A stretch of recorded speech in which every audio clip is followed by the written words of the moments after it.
आप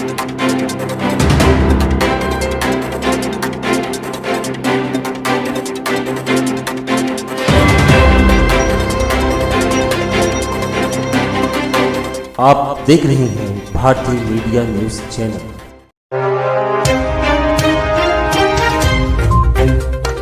नमस्कार दोस्तों, मैं AK बिंदुसार, संस्थापक भारतीय मीडिया फाउंडेशन। लगातार पत्रकार और सामाजिक कार्यकर्ताओं से जुड़े हुए लोगों के ज्वलन समस्याओं को लेकर के आपके बीच में लगातार मैं बना हुआ हूँ। लोकतंत्र के चौथे स्तंभ मीडिया पर प्रहार करने का ठेका ले रखा है। चौथे स्तंभ मीडिया के अभिव्यक्ति को समाप्त करने का ठेका ले रखा है। इसलिए लगातार महाराष्ट्र में ही इस तरह की घटनाएं घट रही है। जो पत्रकार या सामाजिक कार्यकर्ता भ्रष्टाचार के खिलाफ लड़ रहे हैं, उनके आवाज़ को दबाने का लगातार ये प्रयास चल रहा है। ये महाराष्ट्र सरकार की ओर से चल रहा है। केंद्र सरकार से भी हम लोगों ने मांग किया है कि पत्रकारों की अभिव्यक्ति पर किसी भी तरीके से कोई भी तालाबंदी ना किया जाए। अगर लोकतंत्र का चौथा स्तंभ मुख्य दर्शक हो जाएगा, अगर लोकतंत्र के चौथे स्तंभ के अभिव्यक्ति पर तालाबंदी कर दी जाएगी, तो निश्चित रूप से मैं, जैसा कि आप जान रहे हैं कि इस समय महाराष्ट्र के अंदर जो भी चीज़ें घट रही है, राजनीतिक द्वेष से घट रही है।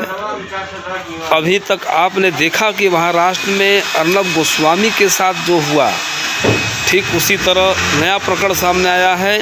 भारतीय मीडिया फाउंडेशन के राज्य चेयरमैन राजेंद्र वाघ जी के साथ घटनाएं घट रही है। उनके खिलाफ ST का फर्जी मुकदमा करा दिया गया है।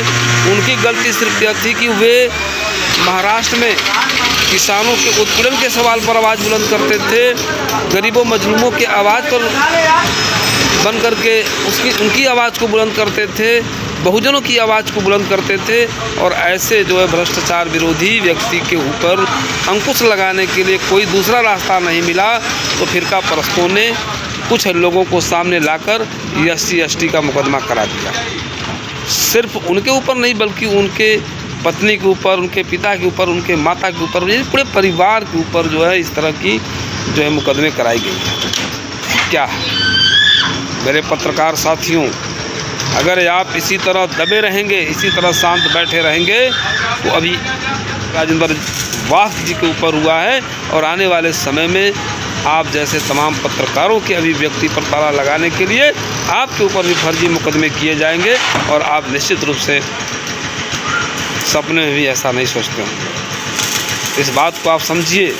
भारतीय मीडिया फाउंडेशन ने पत्रकारों और सामाजिक कार्यकर्ताओं के हितों की लड़ाई को जो लड़ने का संकल्प लिया है, आप संगठन के साथ जुड़े हैं, आप पत्रकार हैं, आप सोशल वर्कर हैं, वो आपको सड़क पर आना होगा, सड़क पर उतर करके अपने अधिकार और सम्मान की बात करनी होगी। मैं भारत सरकार से मांग करता हूं कि महाराष्ट्र में जिस तरीके से कानून की धज्जियां उड़ा, इस पर ज़रूर केंद्र सरकार हस्तक्षेप करे, ज़रूर अपनी बात को रखें।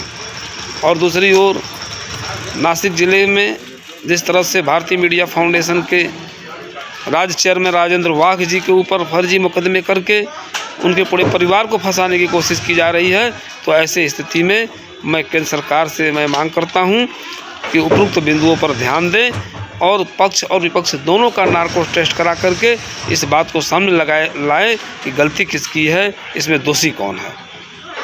मैं भारतीय मीडिया फाउंडेशन के तमाम पदाधिकारियों से भी अपील करूंगा कि आप अविलंब इस पर विचार करें और इस लड़ाई को आगे कैसे लड़ना है, आपको पत्रकारों के सम्मान में कैसे आगे कार्य करना है, इस पर आप विचार करें। मेरा तो पूरा यह निर्देश है आप लोगों को है कि अब आपको घर में शांत नहीं बैठना है।